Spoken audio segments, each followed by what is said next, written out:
မှားယွင်းစွာခံယူထားတဲ့အရာတွေရှိတယ်ကျွန်တော်တို့မှာကျွန်တော်တို့ကိုစင်ရဲစေတဲ့အရာကဘာလဲဆိုတဲ့အခါမှာဖျားပြောတဲ့တင့်တယ်ရောင်ရဲခြင်းနဲ့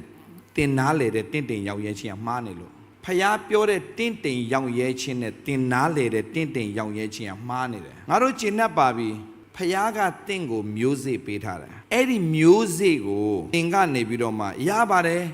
တော်ပါပြီဆိုတော့မဆိုင်မပြိုးပဲနေရင် तू အပင်မပေါက်လာဘူး